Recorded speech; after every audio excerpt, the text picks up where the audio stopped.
The Command Center is where we tell you the ongoing successes on the war against terror.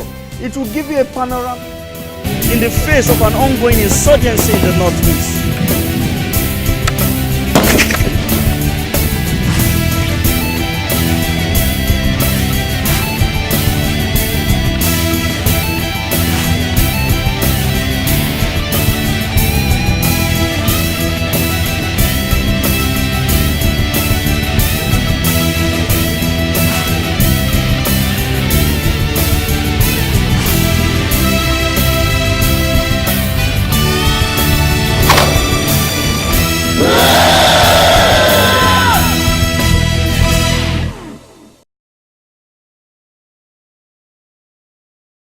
Good day. You are welcome to the program, Command Center. From the Silverbed Abuja News Studio, we will bring you up to speed on the happenings around the country, especially as it has to do with the war against terror. My name is Amadin Uyi, your host on this program. On today's edition, we'll be looking at the successes recorded by the Nigerian military in crushing the last remnant of the Boko Haram terrorist group. What needs to be done to improve and wrap up the campaign against the terrorists, and how the attacks like the recent one on the United Nations humanitarian convoy be averted.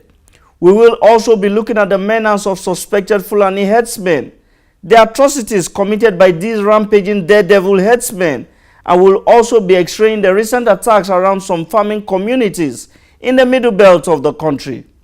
Lastly, on our foreign section, we will be looking at the events leading to the killing of notorious ISIS and Al-Qaeda commander Abu Wahib. You can send us your questions via Facebook on our Facebook page, STV Command Center, and our Twitter handle on @CommandCenter16. Stay tuned.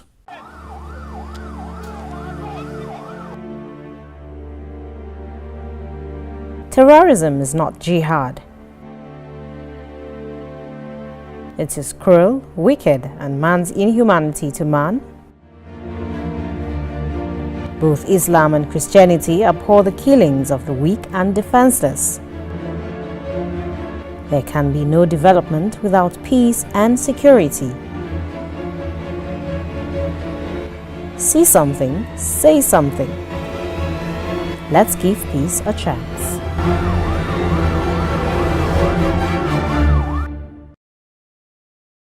Almost 2 years ago, thousands of kilometers of Nigerian landmass was in the hands of the notorious terrorist group Boko Haram. From Mubi to Madagali in Adamawa State, from Goza to Bama in Borno State, even Yobe State was not left behind, as the message, which was evidently clear to Nigerians, was that multiple communities had been run over by Boko Haram. But in the last 1 year, the Nigerian military has reversed the gains and restored the pride of a military which has been known as the elite of all militaries across Africa.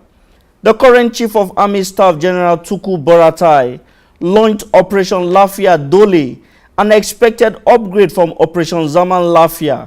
It was aimed to add fresh impetus to the war against terror and wrap up the campaign against Boko Haram. 1 year down the line, successes have been achieved, territories recovered, over 4,000 women and children rescued. However, in recent times, the Northeast has continued to witness skeletal attacks on some military formations. Like we said earlier, we will be x-raying the ongoing campaign on today's episode. We have Kabir Adamu, a counter-terrorism expert and the vice chairman of ASIS International, a global association of security professionals with headquarters in Virginia, the United States of America. Welcome, Kabir. Thank you. Just a slight correction. I am the vice chairman of the Abuja chapter of ASIS International. We're represented in 53 countries. We had thought that Boko Haram had been degraded, and in the last few weeks, we've still been hearing of skeletal attacks. Just recently, we heard of an attack on a UN convoy carrying humanitarian aids from Bama, and which the UN subsequently released a statement suspending humanitarian aid in that region. Now, where did we get it wrong? I wouldn't say we got it wrong. yes, Boko Haram has been degraded.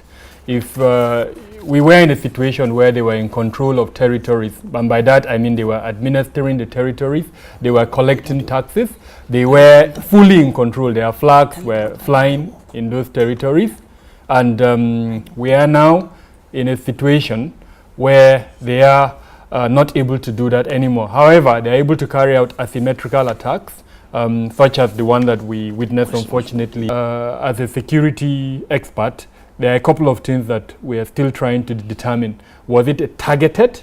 Were they aware that it was a UN convoy, or it was just a random attack on a moving target? Those are important elements to determine. Did they only see the convoy in front, which is a military convoy that is escorting the UN convoy, and assumed it was a military convoy and attacked? Or were there other local factors that caused the attack yesterday? So those are the things we are looking at. But clearly, we are in a situation where I wouldn't say the military has not degraded Boko Haram. It has degraded Boko Haram. Now, this goes to the next major talking point. At the start of this, it first started as an insurgency, where before it metamorphosed into full-scale terrorism. Are we saying that Nigerians should not have too much of high hopes that this terrorism will soon end? Let's go back to the measures that the government is implementing to in its counter-terrorism approach. There are three basic methods. The military approach, which is the one everybody knows, and we've talked a lot about it. The soft approach, which the previous government under President Goodluck Jonathan highlighted extensively, and as far as I know, this government inherited that approach too.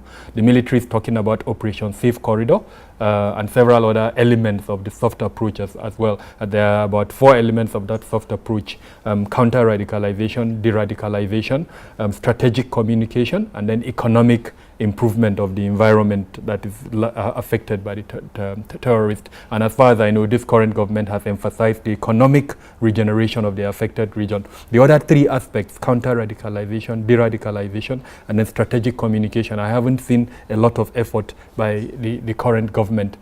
I would advocate, and I will encourage the Nigerian government to stop seeing the Jamaatul Ahl Sunnah Lidawat wal Jihad, which we call Boko Haram, as just a group. It is an ideology. And if you continue seeing it as just a group, you can, well, defeat the individuals that make up the group, but the ideology is still living.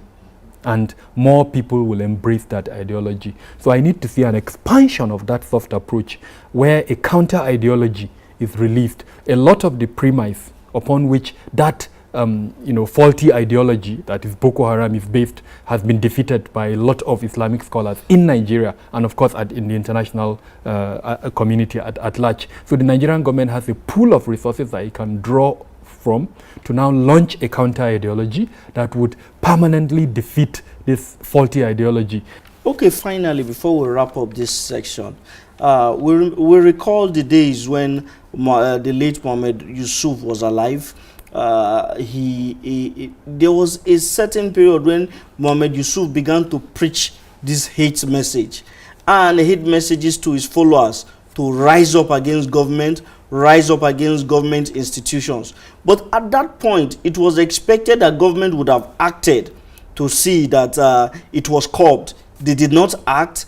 Now, do you think anything is being done by the Nigerian authorities to see that there's no repeat of this same scenario playing? Have we learned lessons from that? No.